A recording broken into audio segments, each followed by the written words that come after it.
Instead of considering how we could alleviate traffic by getting folks out of their cars, we just looked at car-centric solutions. Back up.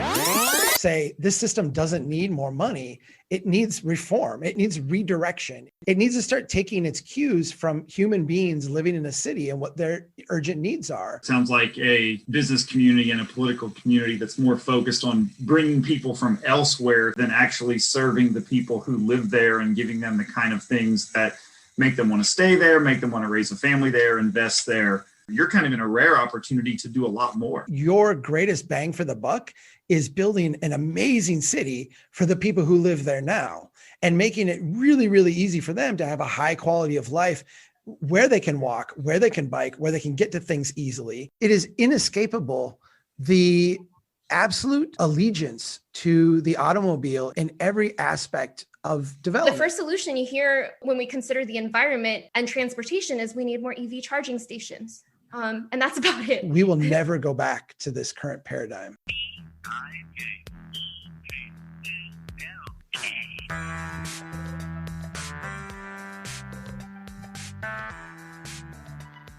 All right, here we go.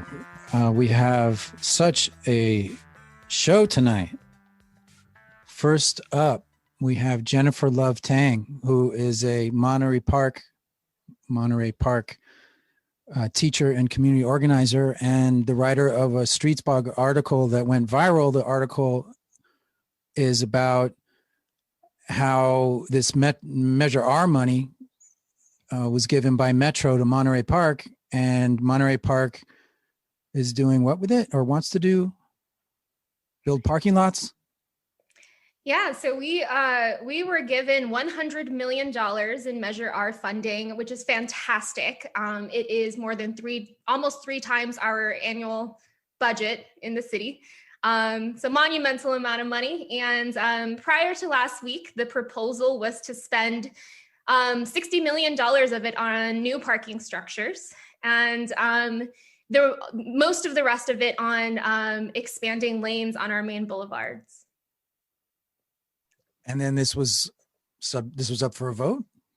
Yeah, it was up for a vote last week. We found out about it. So our city council meetings are on Wednesdays. I found out about this on the previous Friday night. We get a few days to look over the agenda. There was no community engagement that was done prior to how we would spend this money. And so I sat down last weekend, and was it last weekend? Yeah. Last weekend and wrote an article about it. You just did? Had you written for a Streetsblog before? No, I'm an English teacher by trade. I have, not a lot of knowledge in transportation and policy, but I did run for city council last year. I came in second place, so I'm not currently on the council. But I know a little bit about a lot of things, and I know that expanding our streets and increasing the parking structures in Monterey Park, where I have never had a problem finding parking in my 20 plus years of living here, was not the right use of the money. So as a result of the Streetsblog article and a petition that another resident put together, we had over 150 residents write in opposition to this proposal. Wow, that's great. And what happened in the vote? So they delayed the vote. And what that means is they tabled the proposal because LA Metro is actually just yesterday, I heard, voted to expand the guidelines on which we could use this Measure R funding for. So, those of you who are familiar with this area, with the Monterey Park, Alhambra, South Pasadena area, know that our biggest transportation challenge in the last 50 or 60 years is the completion of the 710 stub, the 710 freeway. And so when that project was killed a couple years ago, this funding was divided amongst various cities, and we could decide meaning the cities, could decide how we wanted to spend it and how we wanted to improve our transportation with it. And the parking structures and the lane expansions is what, city staff and council here had decided. Is there just something confusing about the way this was rolled out that made the city think it was, supposed to be for car parking? Yeah, I mean, there's a lot of factors that go into this. I know that the projects that Metro was approving, because ultimately Metro has to approve these proposals, were very car centric, and the guidelines were, relatively strict in terms of what they could be used for. But ultimately, the goal was to alleviate traffic because of the flow of freeway traffic that would come into our local streets. And instead of considering how we could alleviate traffic by getting folks out of their cars, we just looked at car-centric solutions instead of anything else. So the vote is postponed, but you have time to marshal your forces. Ideally, yeah. I've been in touch with the city manager and the mayor this week, and they're waiting. I mean, this was before yesterday's Metro vote, but they're at the meeting. It was proposed to put together a residential committee to provide input on how we could use this money best in our transportation plan. The mayor had suggested doing community surveys, and so I'm not sure what the next step is, but I know that residents have reached out to me to communicate interest in participating. And, folks just have a lot of interest in suggestions as to how we could use $100 million. And that's not going to come your way again. Probably, right? Probably not. I mean, this Measure R funding, the Measure R itself was passed in 2008, and it was meant to raise money to finish the 710 freeway. I think it raised about $1 billion that had been distributed amongst the various cities here. I mean, that kind of money just isn't going to come again. We don't have any sort of tax, streams that could bring that in for transportation. So it was to finish the 710, but then they decided not to do that, and then all of a sudden you had this money, $1 billion floating around. Yep. And so there are other San Gabriel Valley cities that are considering how to use this. And, a few of them, San Marino and I think South Pasadena or Pasadena have come up for votes. But, this funding is pretty different from other types of fundings, other projects, because in order to get it initially approved, there's no community outreach requirement. There's this scene in a Woody Allen movie, either Annie Hall or Manhattan, where somebody's talking about Marshall McLuhan, and Woody Allen gets into an argument with him about Marshall McLuhan, and the guy says, "Well, I happen to teach Marshall McLuhan, so I know all about it." And Woody Allen says, "Oh, really? Well, I have Marshall McLuhan right here," and he pulls him out from behind something. So anyway, I have Chuck Mahron here from Strong Towns and Don Kostelec that I know from Twitter, but he's a planner. Can you all sort of weigh in on this? Like, they have $100 million.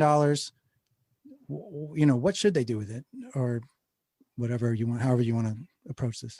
Don, let me jump in on this one first, and then you elaborate on it. I think I want to go at the problem here first and let Don kind of talk about maybe what should be done.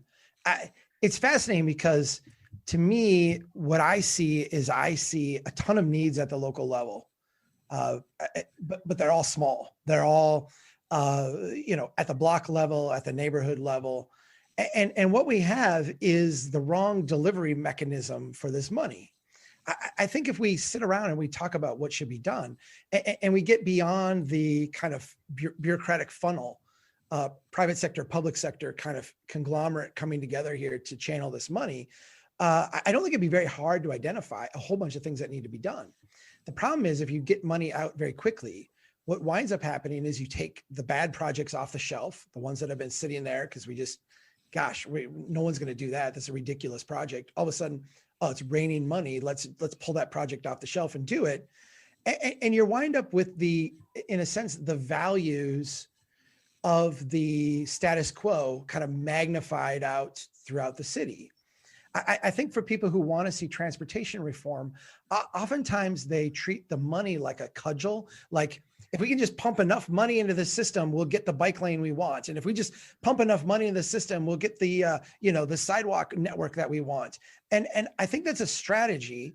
I don't think it's a very successful strategy. I think we actually need to back up, say this system doesn't need more money.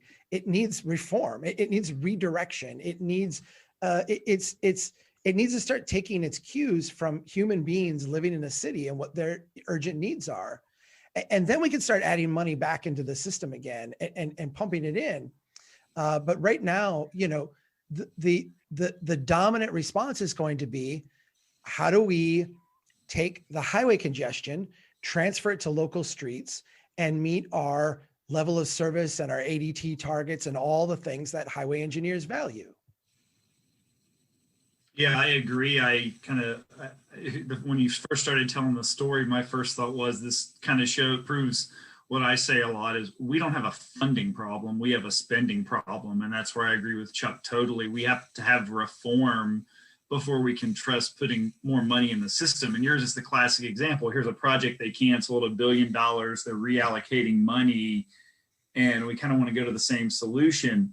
And I would even say, go back, if we were to talk to, and you were to at least get elected officials and others on a political platform, well, they're going to talk about jobs and safety. Okay, well, I can show you the studies that the walking and biking investments create 50% more jobs per dollar spent than the highway investments. And we definitely can show you the safety side of that, combined with things of the studies showing economies do not stagnate as a result of congestion. If they did, LA would be an economic wasteland, or Portland would be, or New York. And we just know that's not the case. So some of those traditional arguments, unfortunately, still fly, and they shouldn't. And that gets back to the reform point that Chuck made. Well, I guess we can just go back and listen to that over and over again. And Well, I think when I hear Jennifer talking, what I hear, and Jennifer, push back on this, please, if I'm not, but what I hear is someone who's deeply vested in her community, who is actually hearing regular people say, like, this is what we want.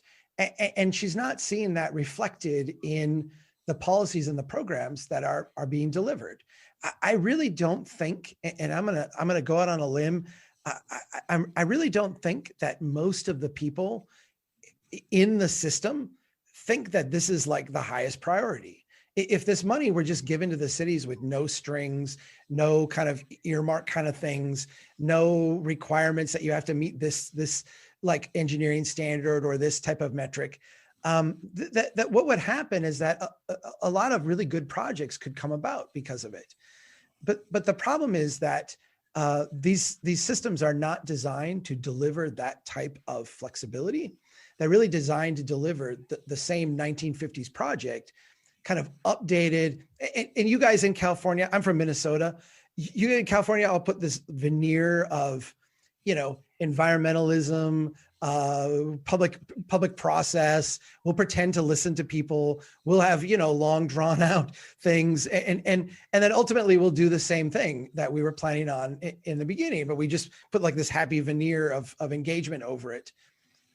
I feel like, I'm hearing Jennifer say something that's very powerful. And I would like to reorient our systems so that people like her and the people that she is working with in her community actually have more power in how this money's allocated. Jennifer, I don't want to step on your words, but is that a fair? That's totally fair, Chuck. And one thing that came to my mind when both of you were talking is, the biggest proponent right now of $60 million for parking structures is our business community. It's the head of our business improvement development committee, and the folks that came out are the ones saying, like, if we build the parking structures, the new businesses will come. And it's just a really outdated way of thinking about how, consumers shop and eat and exist within, a community where there's money to be spent. And that's what I've been trying to get through to folks, that those of us that are going out and dropping $100 for a Friday night dinner aren't the ones. It's not about, having a giant parking structure that we need to go to. I'm going to walk there. Like, I'm going to go out to dinner after this and enjoy the weather and be outside.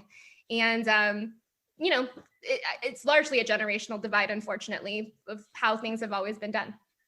It sounds like you just told the story. You would walk there. It sounds like a business community and a political community that's more focused on bringing people from elsewhere to do something there than actually serving the people who live there and giving them the kind of things that make them want to stay there, make them want to raise a family there, invest there, what have you. And I think going back to Chuck's comments, even just thinking of like our metropolitan planning organization model, here we have $1 billion. Do we ever just put that in the pot and truly let a region decide what to do with it?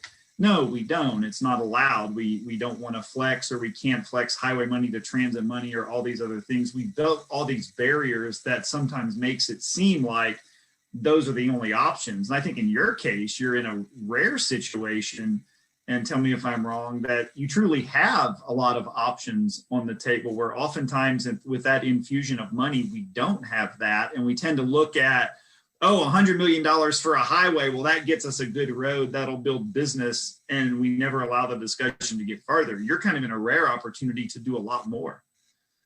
Yeah, precisely. I mean, the policy advocates that I'm working with have told me this funding can be used for bike lanes, expanded sidewalks, transit. We have a local bus that hasn't run all throughout COVID. And, there's just so many things that our community needs. And for those of you that aren't familiar with the area, Monterey Park we are known for our Asian food. We are a mecca for Asian food. And, people come here for that. But I know that it'd be much more enjoyable if they could get here via public transit. In the back of the envelope calculation when I lived in Asheville, North Carolina, because our state DOT for a city of 80,000 was proposing an $800 million 4-mile highway expansion project. And I just took and found some online, per mile cost of things like sidewalks, bike lanes, greenway trails, and our bus system, and just kind of said, look, we could fund the entire city's plan to implement its pedestrian plan, its bike plan, its greenways and trails plan, and fund operations of the bus system for 20 years, when I can prove to you that we'll create more jobs, do more for the economy, and do more to alleviate congestion than spending all that money on 4 miles. But we never get to have that discussion. So if you have the time on that delayed vote, those would be the kind of things to maybe look into and go, hey, for this amount of money, we can do every astounding things. Yeah. Yeah. I do agree with that, in the sense that when we can focus the conversation on job creation, business growth, entrepreneurship, quality of life, we can start to ask some questions about where do those intersect at the local level in the most powerful way. And it's not in attracting the theoretical person who will brave the congestion of the LA area to make it to your specialty restaurant in your place. Great. If they do, like, that's, the cream on top.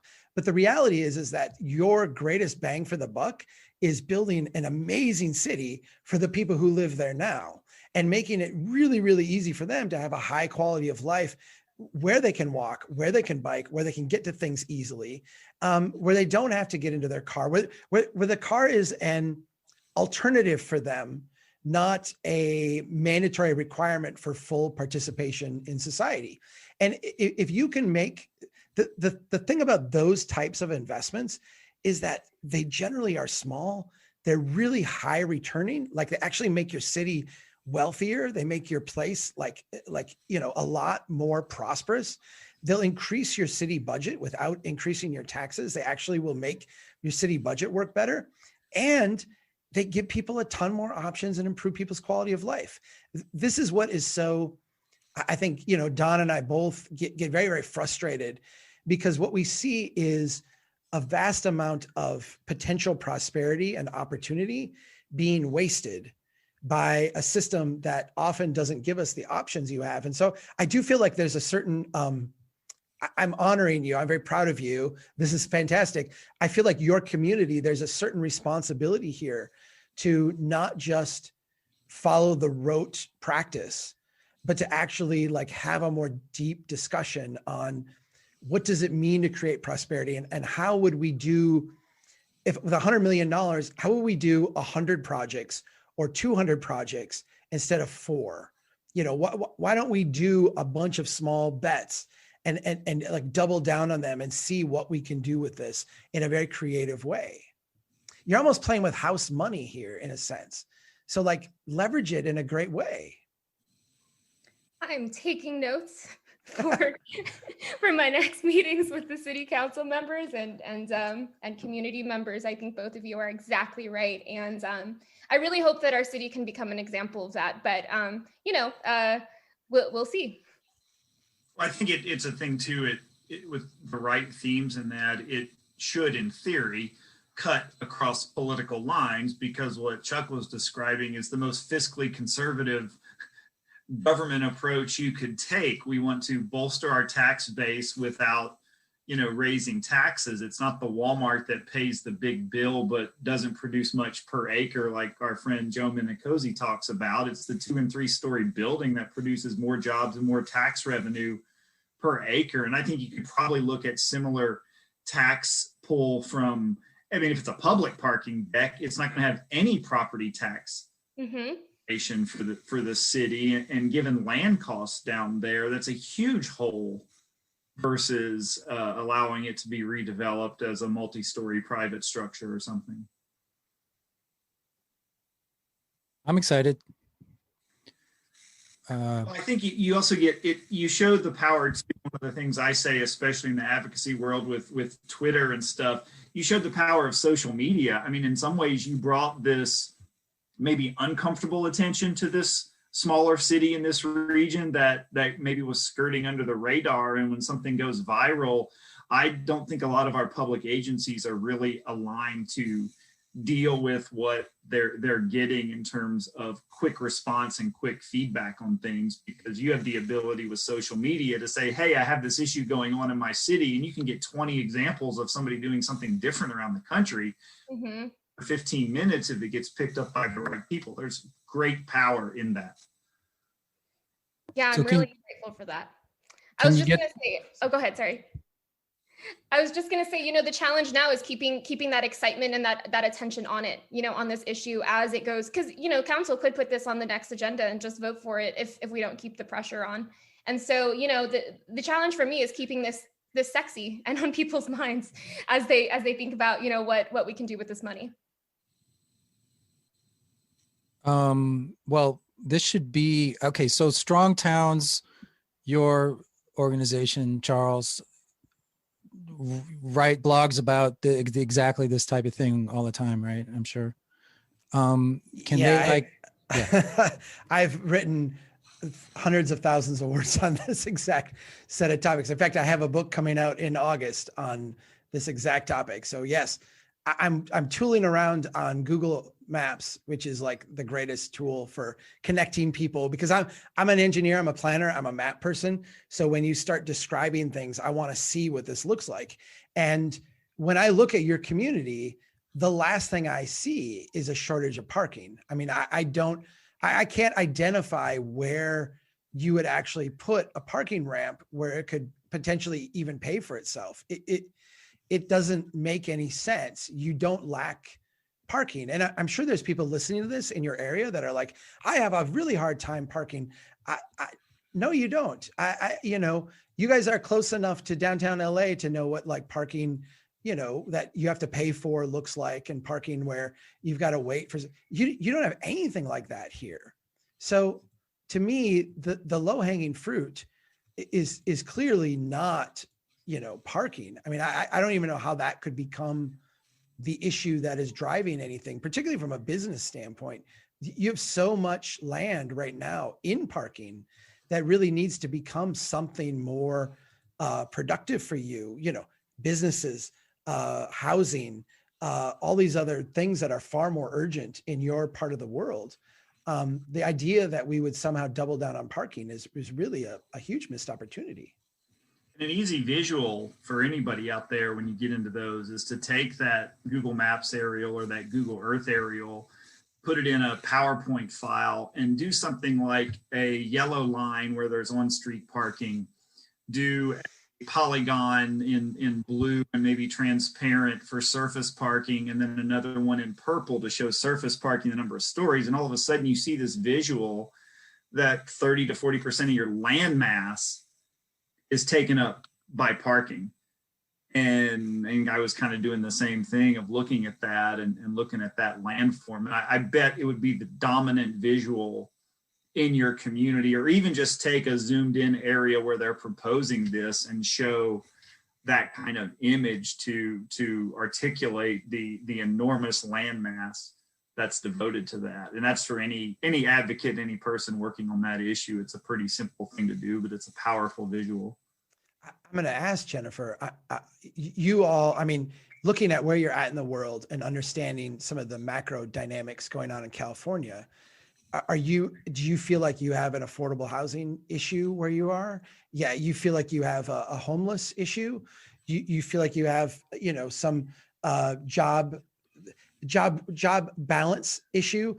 These are all very common things in your part of the world. And to me, if we're serious, like if we feel urgent about that, if we feel like an urgency about that, there is nothing connecting a parking ramp and the urgency of those issues. And in fact, it's the only way you could possibly connect it is to say a parking ramp could theoretically draw more consumers, which would theoretically create more businesses, which would theoretically create more jobs, which would theoretically create more people to live in housing. Well, why don't we just go out and take the empty lots we have and all this land we have that's really unutilized and try to get more out of those investments, try to fit housing in those places, try to fit small businesses into those places, try to fill those and make it so that people can actually get around by walking, get around by biking, so that you don't have to spend 60 million on a parking ramp. You can spend 60 million on actually improving your neighbor's quality of life.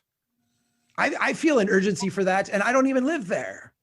I feel it really strongly. I mean, LA's housing crisis is I think very well known. And even though we're in the suburbs, we have an affordable housing crisis here, as does everybody in this community, in the county. And yeah, I mean, $60 million could, not that Metro will let us spend it on housing, but an investment in in allowing people who maybe can't afford a car to be able to get to where they need to go. Investments in that infrastructure would make a really big difference for members of our community. I mean, there's so many policies that I think the city could, consider. We have so many empty lots. If you really zoom in on the Google Maps there, they're privately owned. They haven't been developed. There's no vacancy tax on those undeveloped lots or, empty homes. And yet, homelessness is growing in our community. If I don't have a car in your community and I want to take transit somewhere, what's that experience like? Monterey Park's very hilly. We have a local bus called the Spirit Bus that hasn't run since COVID hit. But so for example, my grandfather, when he was alive, we lived at the top of a hill. He would take the Spirit Bus down to catch the Metro bus to take it to downtown LA. If the Spirit Bus wasn't running, he would walk a mile downhill and then uphill when he got home. He would never ride a bike because it wasn't safe enough. And that's how he got around. There's no just like neighborhood circulator. I mean, this community geographically is not huge. It's rather compact. There's nothing like, I can't go out and in 15 minutes get on some type of circulator that would just go around and connect the community, anything like that. I mean, that seems like a very low cost, simple thing to deploy that would really tie in a cohesive way the entire community together. Is there any discussion on transit improvements or ways we can deploy transit here to kind of help people? I mean, not that I'm aware of. I'm trying to force the conversation.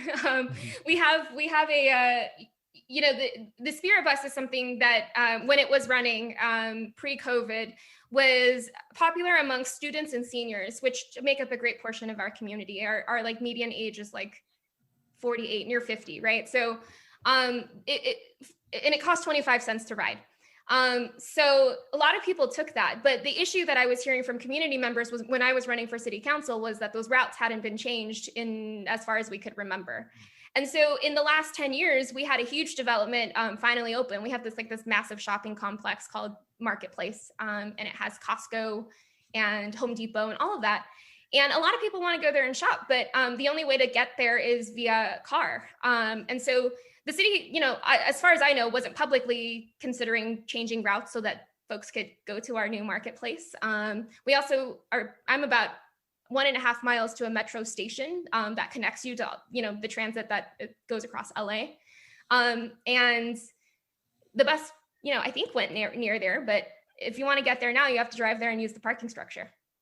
Was there any debate when that was going in? I mean, I'm looking at the aerial and you know what a Costco looks like, but I mean, as the crow flies, you're not that far from downtown LA and stuff. And I'm just looking at that landmass devoted to parking and think of the value lost in that. Does that ever come up in their analyses of land use approvals or anything like that? Or that might even be something to ask about. Yeah, I don't know. I know that's where they want to increase the height limits so that we can get a Carvana there. And so that's right by the Costco. And that's a consideration that has been in the works for a little while. But yeah, also that as far as parking lots go, that one doesn't quite, it really doesn't accommodate the demand. And it's because nobody has another option, It's always been very hard for me. And let me ask, Jennifer, I don't want to put you on the spot. Let me ask our host this, because I feel like there has always been this cognitive dissonance with me with California, and I can see it in the stroads around your new shopping mall and the Costco area and all this. This cognitive dissonance that we want to be a very progressive state. We want to be a very environmentally conscious state. We want to be leaders in the country in terms of green infrastructure and green automobiles and progressive thought. And yet every time I visit, I'm just overwhelmed.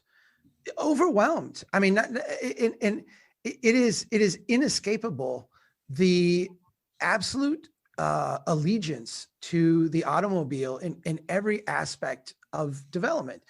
I'm looking at a place where it's clear that people are trying to get to, and you would like people in this community to get to. And you have like 4-foot, 5-foot sidewalks on the edge of an 8-lane roadway. You've got to have cars traveling 50 miles an hour, literally 4 feet from people trying to walk. Just, not to mention anyone who would dare bike here. I mean, there's nothing set aside. Where is the cognitive? What is not connecting here? Why is there this huge gap between what I think are genuine intentions? Like I'm not doubting the intentions of Californians, but where's the gap between the intention and the action? Because it's ubiquitous across the entire state. It's not like LA is bad and you go to San Francisco and it's different, or you go to San Diego and it's different, or you go to, the Valley somewhere. It's like literally this is the entire state is like this. You mean it's not like this everywhere? No, it's not, truly. Well, I mean, honestly, I mean, Chuck, come on. The Costco has solar panels on the top of it. It's a LEED certified building, right? Yeah. Now, this Marketplace Drive, I mean, it's a classic example. Here are these 4-foot wide sidewalks. There's utility poles stuck in them. It's a brand new collector road of what looks like, with absolutely minimum pedestrian facilities, nothing for bicyclists to access this destination. And then we end up with the classic, well, nobody bikes there. Why would we do that? Or nobody walks there. We never see anybody walking. And even the interior road is hostile, not to mention the stroad that's out there. Well, what good is it to have like a statewide complete streets objective, or a statewide Vision Zero objective, or a statewide, clean air objective, when like literally this is the brand new thing you built? You like, what are you doing? Like, why is this?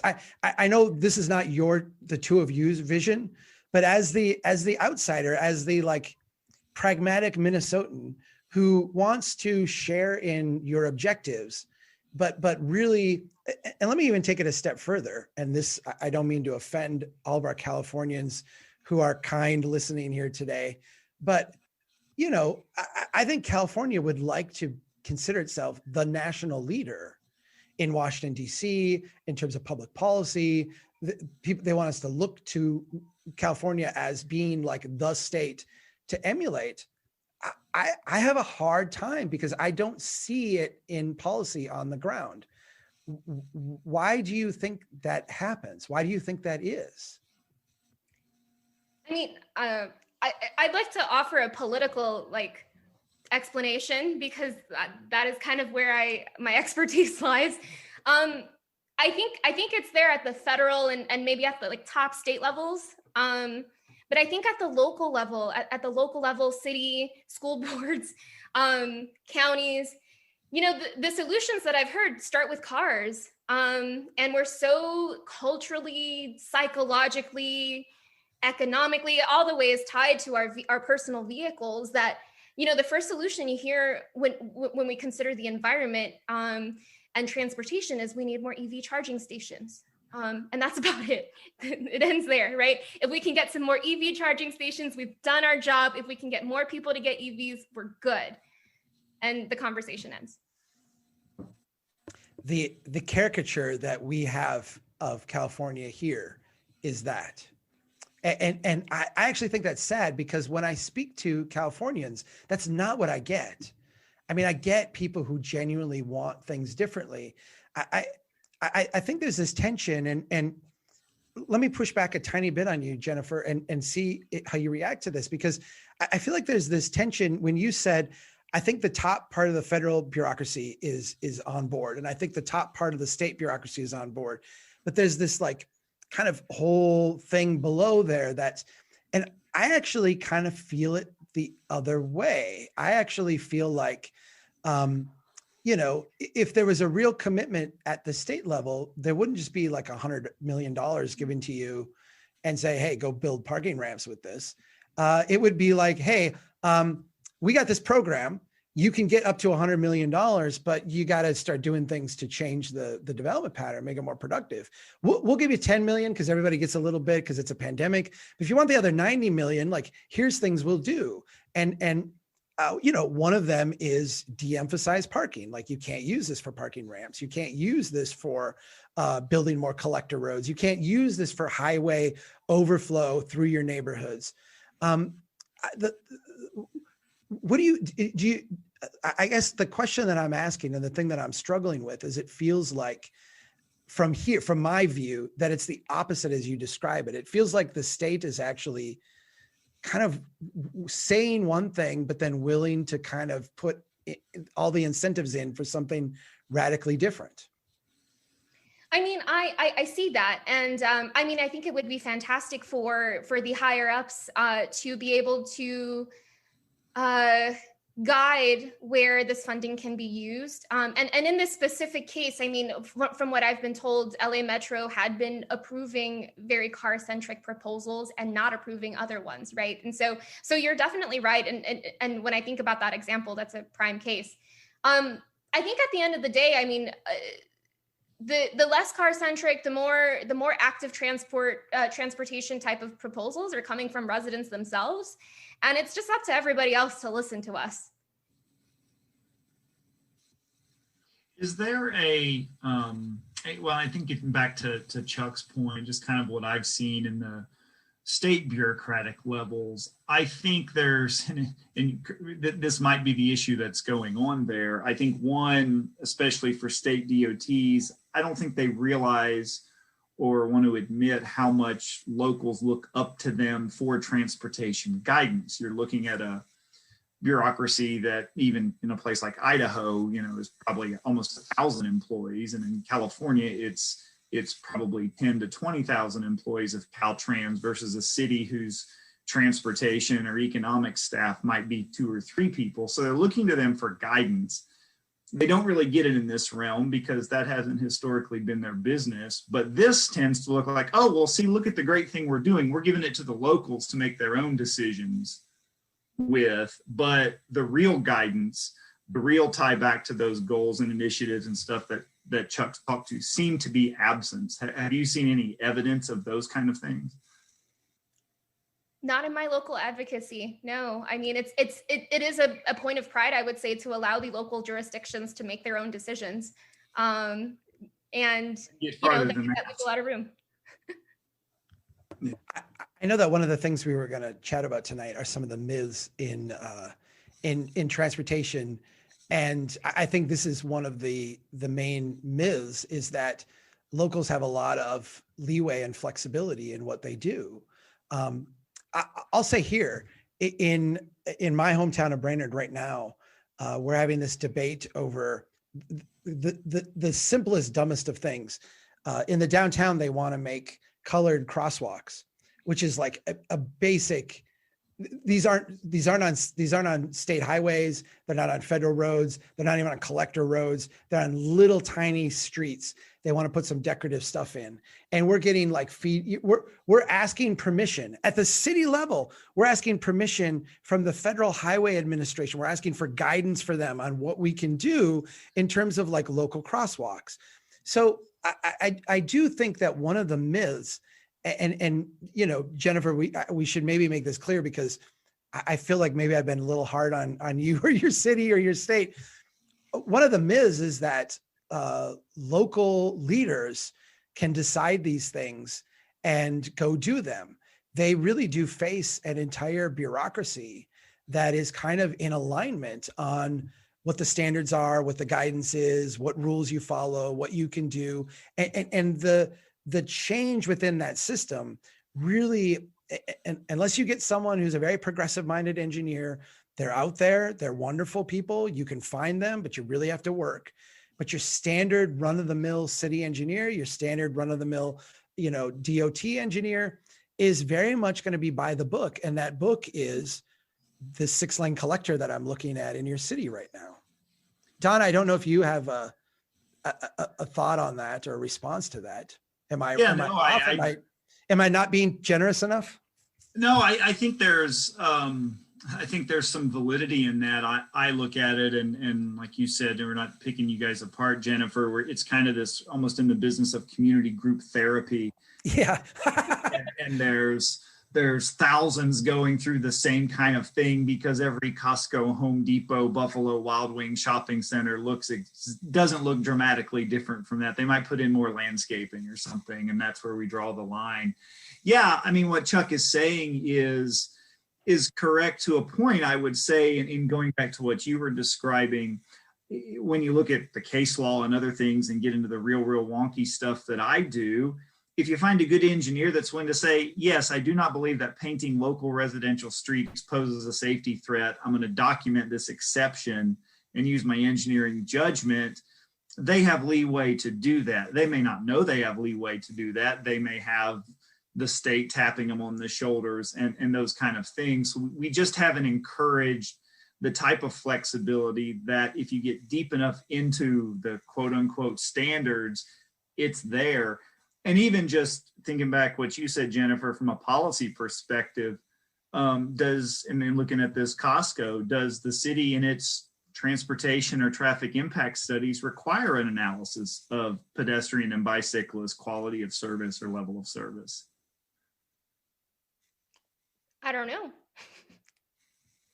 Probably not. Probably not. And the funny part is the software that gets used to do, I mean, you could do a public records request for the traffic impact study for this development, and you're going to find they used a software that also has tabs for pedestrian and bicyclist level of service. And it's kind of clunky. I'm not saying what's an output of that is the best, but if a city is proclaiming to be about these environmental initiatives and things, and the only thing they're looking at in a development analysis from a transportation standpoint is motorist level of service, well, then you're not achieving that. And so that would be a great, I think, policy platform to talk about. I know there are cities in California that do require multimodal level of service analysis, and it's about a trade-off. Hey, we're achieving E for cars, but we're achieving D or C for pedestrians and bicyclists. That's a policy trade-off that we're willing to make because our community goals are X, Y, and Z. That shouldn't be a hard argument to make. But given the size of your city and so many others out there, they may not even know that those same tools exist for those modes. Let's de-wonk that a tiny bit, because you referred to D and C and all the, and there's a term called level of service that these software packages are designed to theoretically analyze. And I will say, as the licensed engineer, that these are like voodoo boxes. They're statistical mishmash. And I do think that one of the major drawbacks of the engineering profession today is that they look at systems such as traffic as being complicated systems.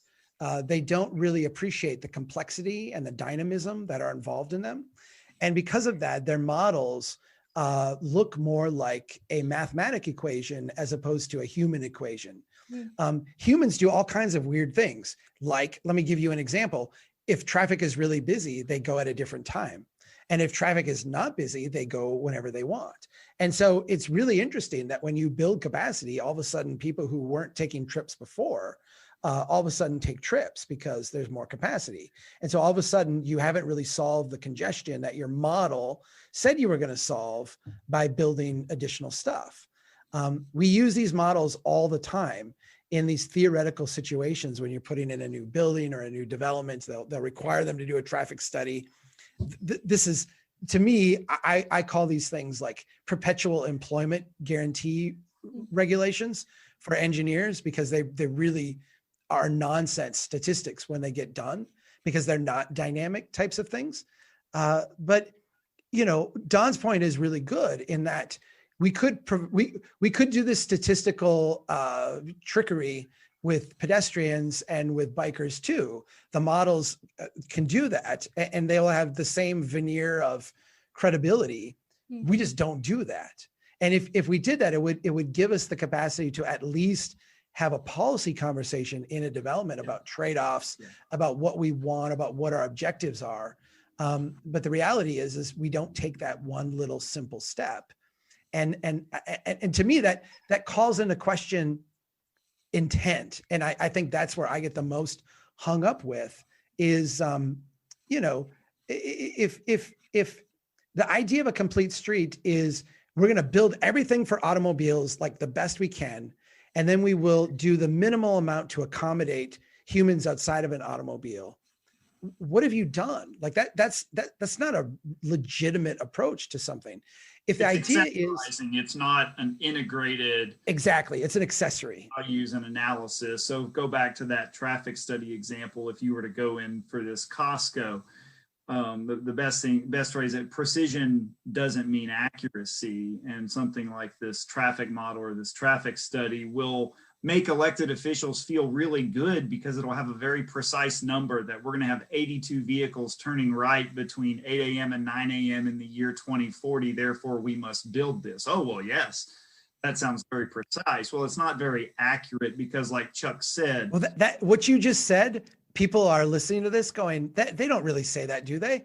Oh, yeah, they do. Yes, yes, they and do. It's also calibrated to the peak 15 minutes as kind of the barometer. And that's the decision to make billion-dollar programmatic investments. And my kind of statement to that is, you know, we build stuff for motorists that won't exist until 2040, but we can't build something for a person who wants to walk, bike, or take transit today. And again, it's a values issue within our system that we can never quite get to have the conversations. But I think it's, you know, if I'm on your policy side and I'm talking to your neighborhoods, why aren't we considering pedestrians in this development analysis and let them answer why that's not a consideration? So I see the note here that California has de-emphasized level of service. It's not that they're not using it. They still have the capacity to use it, and it's still part of the conversation. They've not made it Don, correct me if I'm wrong here, but I think the technical thing is that they've not, they're de-emphasizing it in a sense, and switching to VMT, which I don't really find, you know, VMT projections. John made the thing that sounded kind of flippant, and that's why I wanted you to dwell on it. Like in 2040, the right-handing turning traffic will be 85, you know, whatever, and therefore we need these extra 2 lanes. That's a vehicle miles traveled calculation. It's a projection of traffic flow, and quite literally, that's how we are making hundreds of millions of dollars, $1 billion decisions on, where we should spend things based on the automobile. And that happens all the time today in California. I want to jump in and say, oh yeah, I'm just reading your book, Charles. I guess it was your first one about strong towns. Mm-hmm. And it's easier to follow than this conversation. It's a good, I don't know if that's a good thing about my book or a bad thing about this conversation. No, it's both good. I'm just going to, I'm just in case anybody wants to like a good way of starting, it would be to read your book. But you mentioned complexity versus complicated. And I remember that was an important part of, a lot of people might not intuitively understand the difference, but I also wanted to talk about your ideas about the incremental approach and your advice to Pete Buttigieg, the new, secretary of the DOT, about how, well, it was in a CNN article. You were mainly saying, I guess, don't put so much money into highways, but how do you feel about like massive investment in Green New Deal type infrastructure where, people can bike safely? I feel like the $100 million we're talking about with Jennifer would probably qualify under the current Green New Deal type of thinking. And so I'm a little bit skeptical about just pouring money into the system right now today, even if we kind of put this veneer of a different ethic on it. The article I wrote recently for CNN that was basically, and this is in a Minnesota humble way, advice for the new transportation secretary. I gave 3 examples, and all 3 of them were designed to correct or fix or mitigate or reverse the damage of prior federal highway investments. So the first one dealt with Shreveport, the idea that we're going to run a highway through a traditional African-American neighborhood to connect 2 segments of an interstate that have just never been finished. The interstate highway system has been done for 40 years, but there's these tiny little segments that aren't done, and they're not done because they're really dumb. But we drew a line on the map back in the 1930s, and so we must complete this segment. And so this poor neighborhood's been held hostage for decades, while this big federal project is coming through. The other one dealt with Austin, where the highway ran right through the middle of a neighborhood again, traditionally, in this case, African-American neighborhood, cut it off from the rest of the city, put it in like stasis and a decline that wasn't experienced in the rest of the city.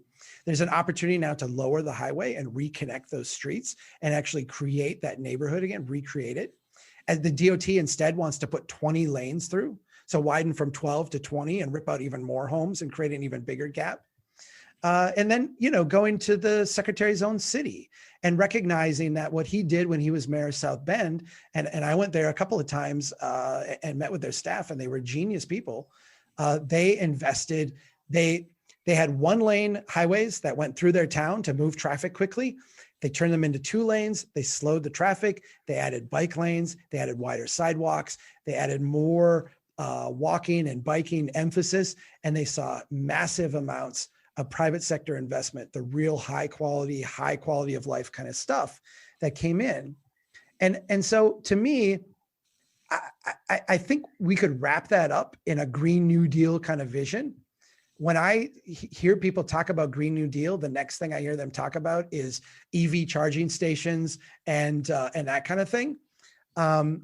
So to me, I talk about it less in terms of like the Green New Deal and more in terms of let's localize our investments.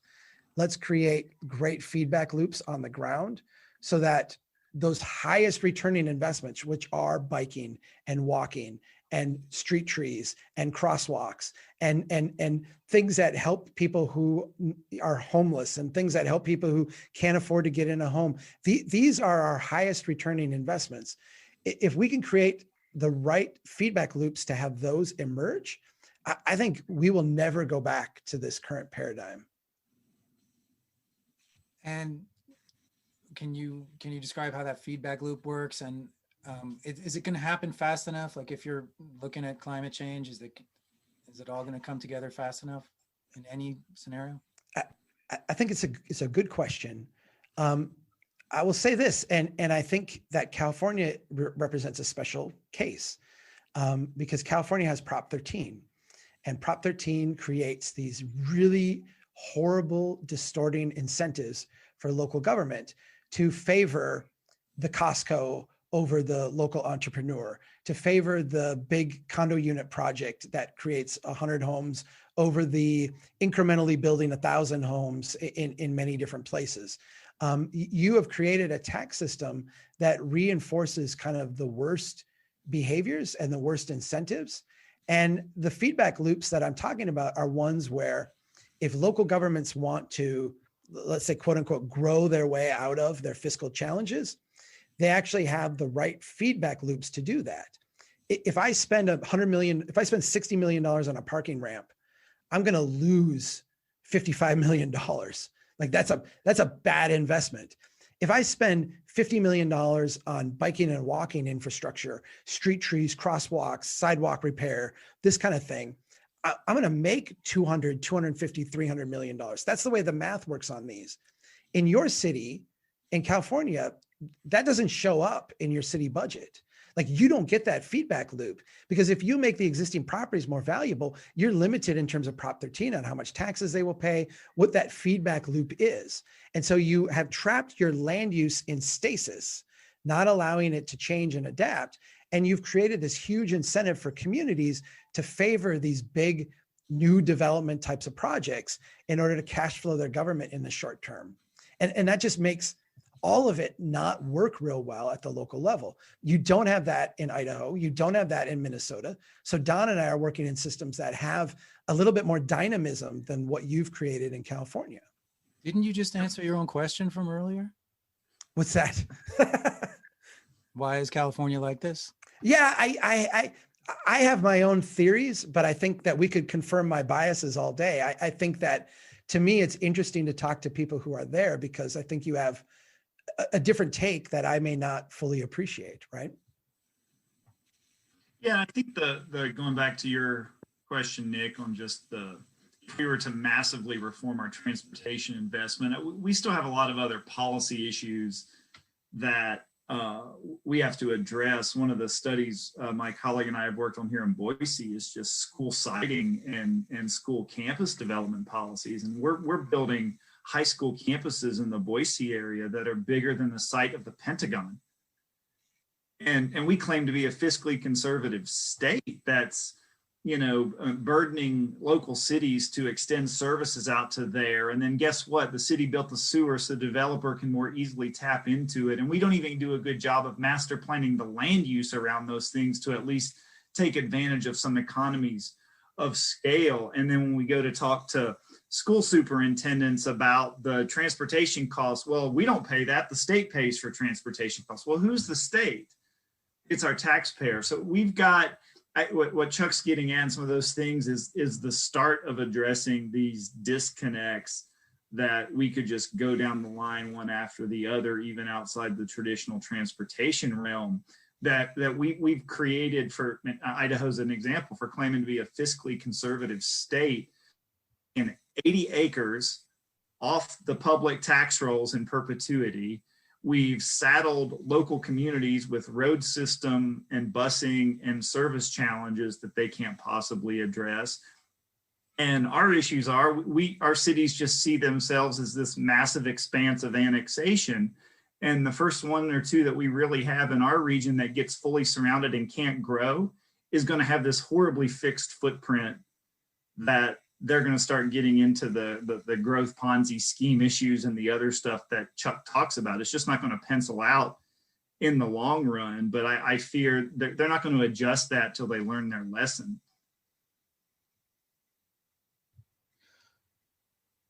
Yeah. Okay. So then I guess we just all need to get more aware.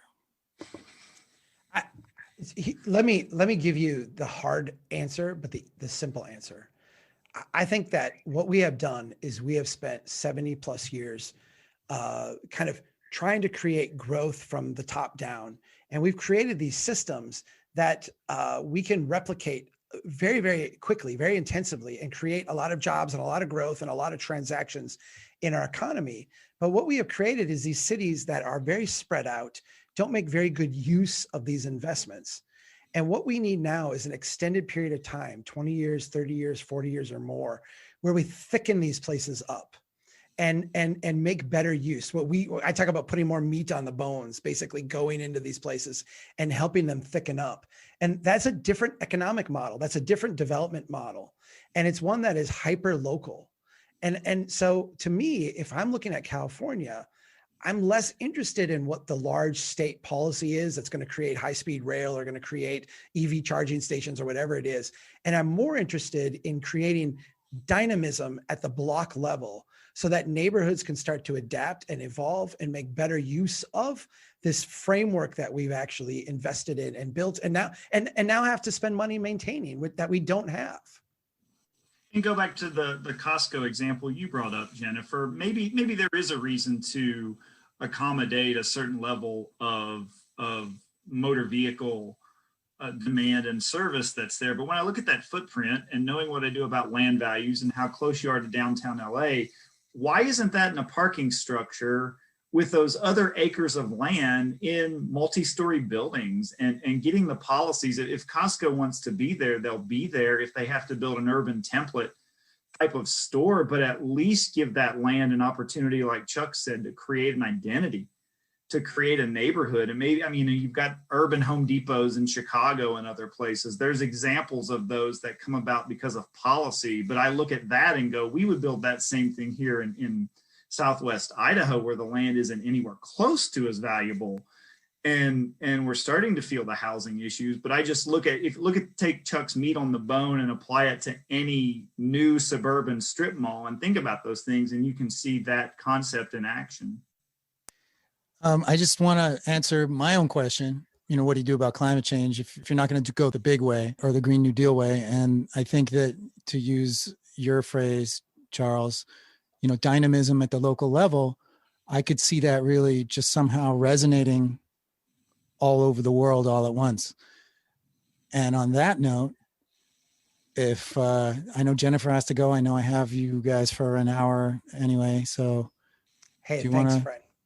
How about if anybody wants to say, or you could go around, where do you want people to go to find out more, maybe get in touch? Anybody want to give us some social media information?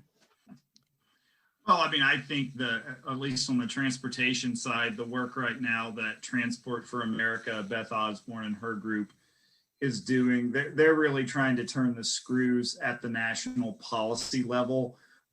We didn't get to the wonkiness of something like MUTCD and all of that, but America Walks and NACTO and the Bike League are getting advocates to comment on that document that is heavily auto-centric and in need of revision. So I think at the federal policy level, if you're talking about those things, those are the groups. And Chuck's Strongtown's website has all types of posts, not just from him, but Strongtown members and other network folks that get at those ideas and probably branch you off in those. Those would be my top recommendations. And that's not just to scratch Chuck's back.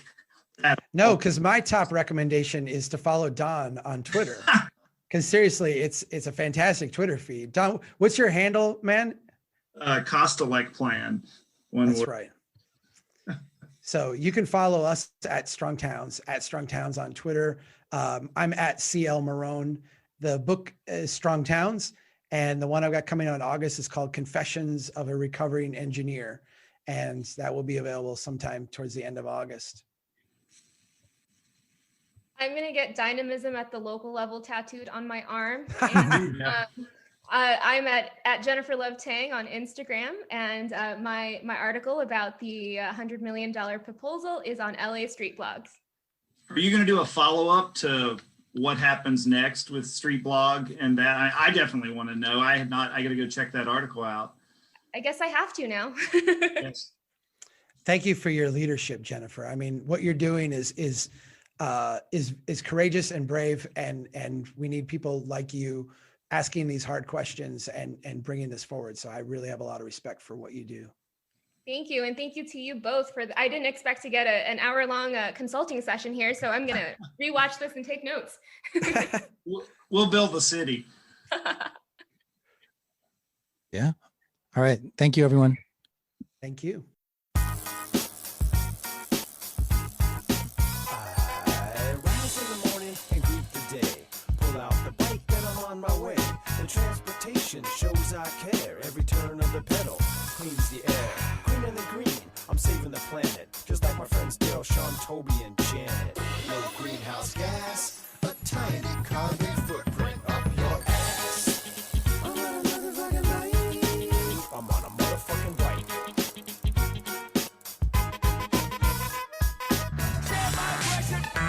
Thanks for listening to this episode of Bike Talk. If you want to hear more, go to kpfk.org, navigate to programs, and choose Bike Talk. On the Bike Talk page, click on the archives link to play or download shows posted in the last 4 months. Go to biketalk.com and copy or click on the RSS link to subscribe. Our Twitter handle is BikeTalkPFK. On Facebook, we are Bike Talk. You can become friends and join our group.